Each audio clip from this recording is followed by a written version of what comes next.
Le agradezco enormemente al doctor Carlos Barbosa Castillo, experto en Derecho Electoral, catedrático, escritor, autor del libro Nociones Históricas del Derecho Electoral en México, Introducción al Régimen Democrático, experto en Derecho Electoral, por supuesto, como le digo, que nos tome la llamada en esta mañana de lunes. Carlos, ¿cómo estás? Muy buenos días. David, buenos días. Como siempre, me da gusto saludarte, un poquito ronco, y saludar a quienes nos escuchan. Y una precisión, no soy doctor. Maestro. Sí. Maestro Carlos Barbosa. Oye, Carlos, bueno, ahí está hecha la aclaración. Oye, ¿con qué reflexión podemos arrancar lo que ha sucedido en los últimos días, partiendo del contexto de la marcha del día de ayer? Porque finalmente tendríamos también que poner en perspectiva justamente la razón que lleva esta manifestación, que por cierto se dio en cientos de ciudades, no solamente de México, sino también donde hay representaciones de mexicanos en otras partes del mundo, Carlos. Sí, yo creo que lo más importante es contextualizar qué significa el Plan B, ¿no?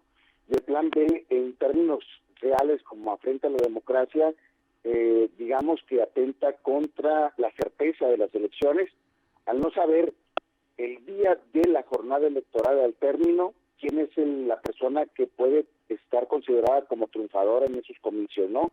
Si hoy por hoy el sistema de resultados rápidos que tenemos para conocer el resultado de una jornada nos permite dar certeza, tranquilidad, y esa es una de las cosas que se afectan. Y el segundo, la casilla como la conocemos. Hasta el día de hoy las casillas son integradas por la ciudadanía, son eficientes, son, digamos, su grado de eficacia es prácticamente del 100%.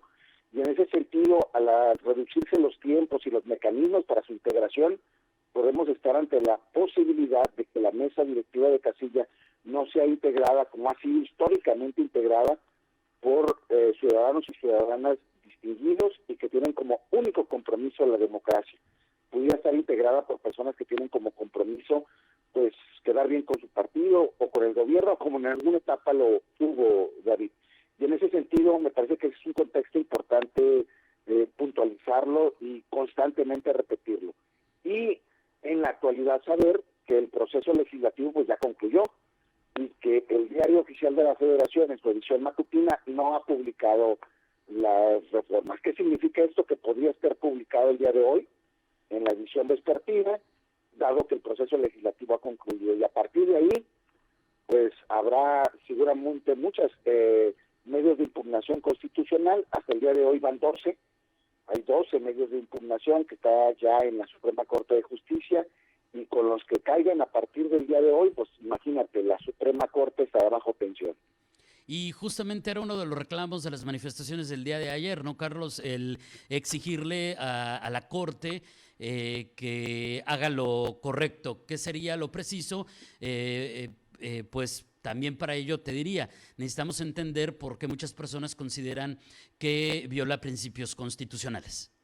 Sí, la Constitución tiene dos tipos de principios: los principios explícitos, es decir, los que literalmente se establecen, entre ellos la función electoral, por ejemplo. Y también tiene principios implícitos que están, digamos, dispersos en todo el texto constitucional y que habla del espíritu constitucional. Creo que las y los ministros de la Suprema Corte de Justicia de la Nación, su deber es actuar en función de los principios implícitos y explícitos de la Constitución, es decir, el espíritu constitucional. Y si algo ha quedado claro a lo largo de las últimas décadas en esta lucha por la democratización ciudadana, ha sido precisamente que la Carta Magna, nuestra Constitución, le amarra las manos al gobierno, le amarra las manos a los partidos para que no intervengan en la función electoral. Y estos casos son esencialmente importantes. Digamos que si algo se tiene que evaluar a la hora que los ministros y las ministras tomen su determinación es esto: que el gobierno no se meta al proceso electoral y que los partidos políticos solamente su escenario sea la competencia, que sean los que se pegan en la torre en la justa electoral, pero que no intervienen precisamente en el proceso con otras de otra manera. Y esta es una de las reglas que me parece que deberá de evaluarse entre las y los ministros. Tengo una sola preocupación, si lo dijeras, una preocupación muy pertinente, y es que las acciones de inconstitucionalidad, para que valgan, pues tienen que alcanzar por lo menos 8 votos en ese mismo sentido. Es decir, si no se alcanzan los 8 votos, estaríamos en presencia de que una minoría, 4 votos por decirlo así, pudieran estar determinando la constitucionalidad de una decisión que la mayoría considera inconstitucional. Espero no ser muy confuso en este tema, pero es un tecnicismo en el cual creo y a lo cual yo puedo llamar que la Corte está bajo tensión, ¿no? Por supuesto. Y es complicado, la verdad es que no está tan fácil entender esto último que nos acabas de explicar, pero le aprendimos un poquito más contigo, Carlos, y también cuando aquello de la ley Bonilla, ¿no? Ese asunto que por cierto, tiene su similitud en cuanto al mecanismo. Ahora, ¿qué nos podrías comentar respecto al argumento oficial? El asunto de que no es necesario tanto recurso, que no es necesario tanto personal, que es un dispendio absurdo, que prácticamente dice están robando porque no se necesita, cómo es posible que sea tan caro cuando en otros países, y tú lo has escuchado, Carlos, seguramente, o lo habrás leído como muchos de nosotros, pues prácticamente desde el oficialismo dicen es que en otros países no cuesta esto, porque aquí es tan caro el proceso electoral y lo que gastan en el Instituto Electoral, Carlos. Porque nuestro proceso electoral viene de, digamos, comportamientos históricos muy dudosos, David. O sea, no faltó la verdad cuando digo que antes se robaban las elecciones. Y cuando antes se robaban las elecciones o los procesos eran alterados, había que invertir muchísimo para que la ciudadanía confiara. Y el proceso de confianza que se logró con la ciudadanía fue a base de capacitaciones impresionantes, de procesos de desdoblamiento de la autoridad electoral para ir literalmente a tocar la puerta del vecino, de la vecina y decirle, oye, yo no soy de un partido político, no soy de un gobierno, soy de la autoridad electoral y quiero que tú seas quien cuide el voto. Y se fue literalmente a tocar las puertas de rancherías, de colonias, de barrios. Quien me está escuchando lo sabe. Y eso lo hizo se dio como resultado que el 99.99% de eficacia en las mesas directivas de casillas integradas por la ciudadanía. En las últimas décadas, la casilla no ha sido tema de impugnación, no es tema. Todos quienes vamos a votar saludamos a nuestros vecinos porque sabemos que son nuestros vecinos y no son los que militan en un partido político o trabajan en el gobierno. Esto, pues sin lugar a dudas, tiene que ser siempre avalado por un presupuesto, pero no es así como lo dice el oficialismo. Mira, el INE cuesta, pero muchas veces menos que el Tren Maya, pero cuesta mucho menos que la obra del AIFA, del aeropuerto. Yo diría que no los mexicanos y las mexicanas estamos dispuestos a pagar para que nuestra democracia sea auténtica, sea periódica, sea libre.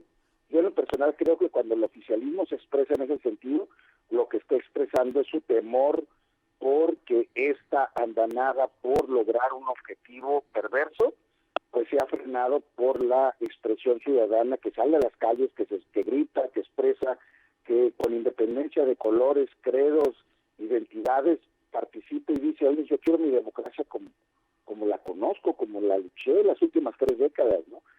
Y en esta democracia, lo voy a decir con toda claridad, pues se cumple un principio esencial, cualesquiera puede ganar. Se generan transiciones importantísimas. En las últimas 3 décadas han participado los 3 partidos políticos más importantes, por decirlo así, en la lógica del poder, y han ganado unos, otros han perdido. Es decir, si lo visualizáramos como una rueda de la fortuna, en ocasiones están arriba, en ocasiones están abajo, pero siempre están en la posibilidad de estar arriba o estar abajo. Esa rueda de la fortuna es el andamiaje electoral, que permite que cualesquiera pueda ganar. El andamiaje no es del gobierno, es de la ciudadanía. Que esa sería la parte más importante. De repente decimos el INE es el árbitro, pero las elecciones son de la ciudadanía, ¿no? Y bueno, eso nos lleva justamente, este último comentario que nos has hecho, Carlos, al significado de la marcha de ayer. Es decir, hay muchos elementos alrededor de lo que sucedió. Ha habido muchos ataques respecto a los que participaron, que si tienen intereses políticos, que si...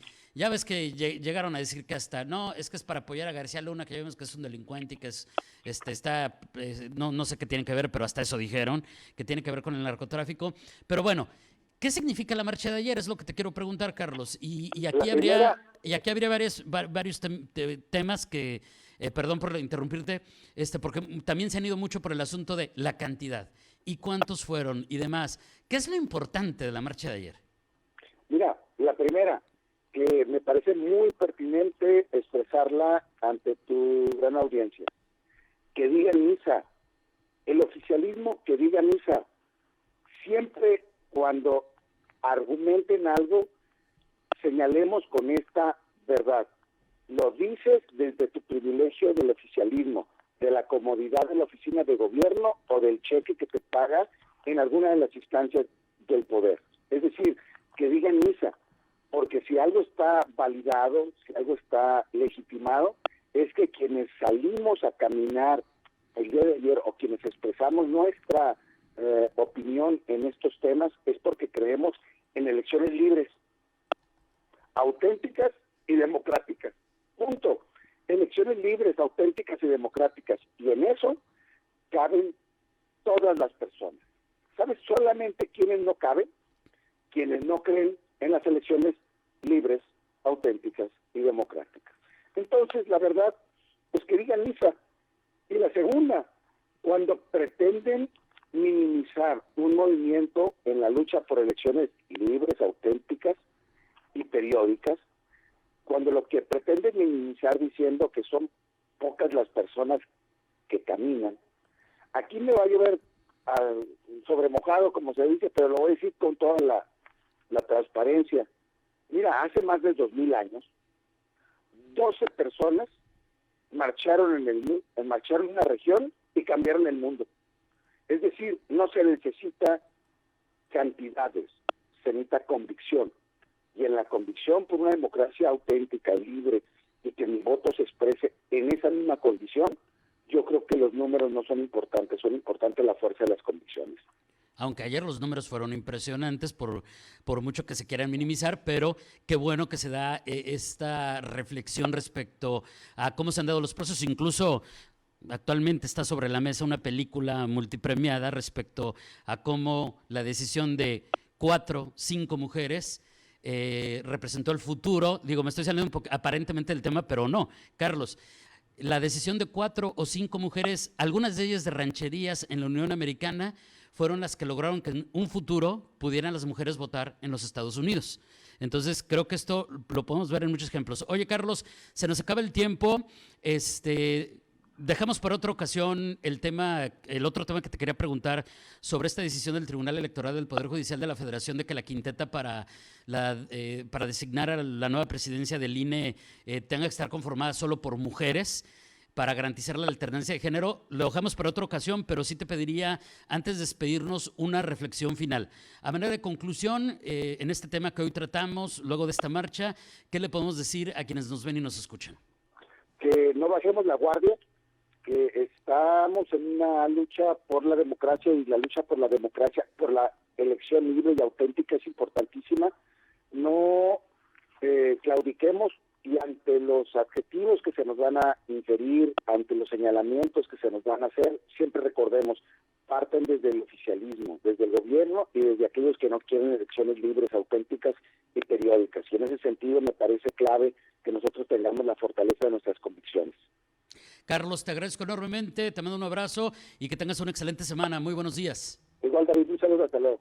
Gracias, es el maestro Carlos Barbosa Castillo, experto en Derecho Electoral, catedrático, escritor, autor del libro Nociones Históricas del Derecho Electoral en México, Introducción al Régimen Democrático, pues con este análisis luego de esta marcha que se dio en defensa del INE aquí en nuestro país.